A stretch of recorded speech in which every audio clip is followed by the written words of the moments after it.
Selamat datang di channel Tiara Java. Hari ini 5 Juni 2022. Saya berada di lahan bawang merah blok 1 yang usianya sudah 10 hari.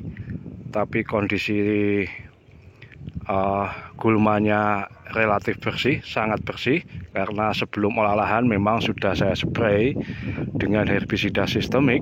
Kemudian dilanjutkan dengan berselang 10 hari kemudian dilanjutkan penyepraian herbisida kontak. Nah, yang menjadi masalah adalah di lahan blok 2 di sebelah sana itu gulmanya sama tingginya dengan tanaman bawang merah. Nah, ini akan saya spray menggunakan herbisida dan campuran bahan lain.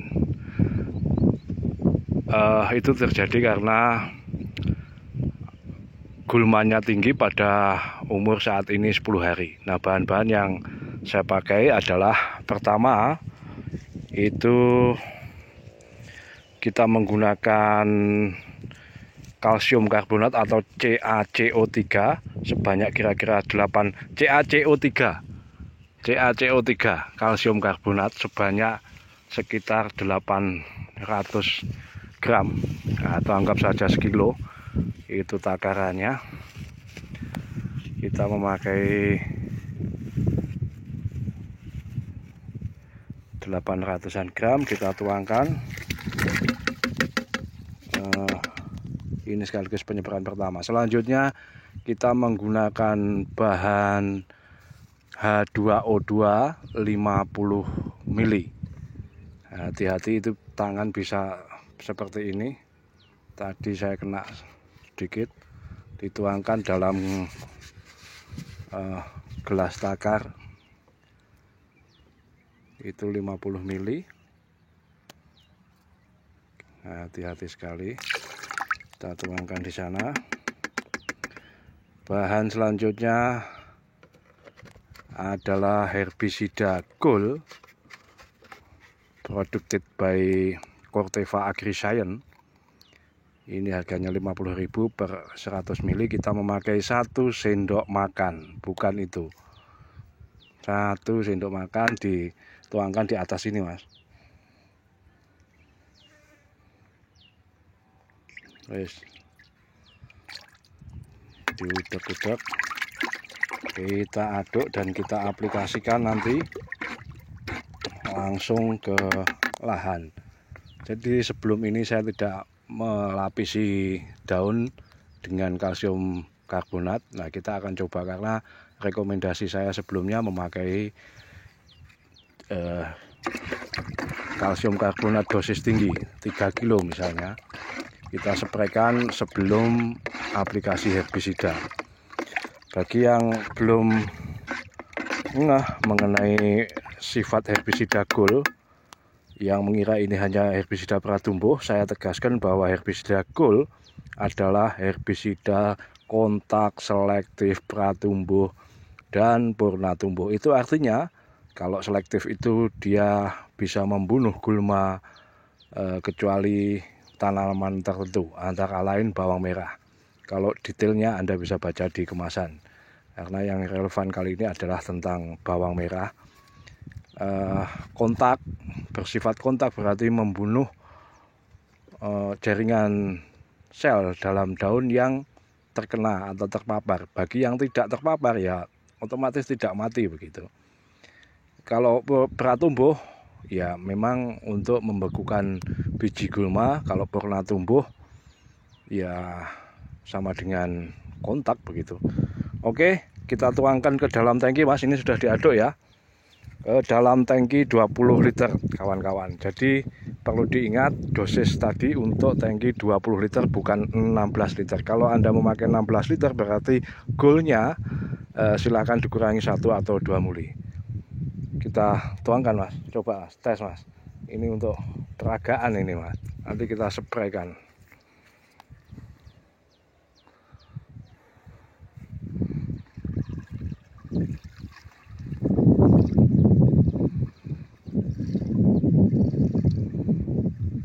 Tanpa stop. Jadi ini langsung, no edit, paling pause nanti kalau kita akan sambil jalan ke lokasi lahan di blok 2. Seperti ini, kental, sekental susu. Oke, kita kocok, nanti kita spraykan. Ini jangan lupa disaring dengan kain begini kawan-kawan. Oke, semua bahan sudah masuk dan tangki sudah penuh. Ini kita kocok setidaknya 30 detik. Kalau Anda ingin menambahkan insektisida yang murah-murah saja, silakan.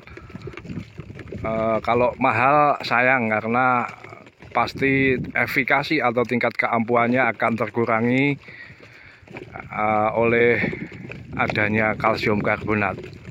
Fungisida juga begitu, akan terkurangi efikasinya atau kemujarapannya.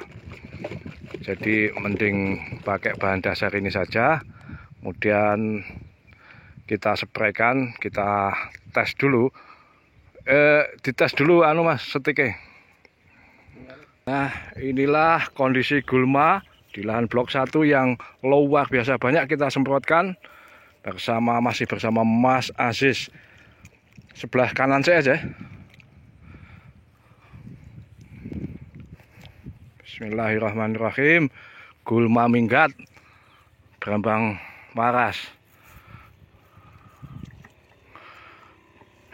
Begitu kita spraykan sambil jalan dengan gas yang pelan saja. Sayangnya ini kondisi berangin, jadi butiran pestisida itu berpotensi berembus ke sana kemari. Idealnya ini dilakukan pada pagi hari. Seperti itu. Memang ini sebelum olah lahan untuk blok ini gulmanya sangat banyak.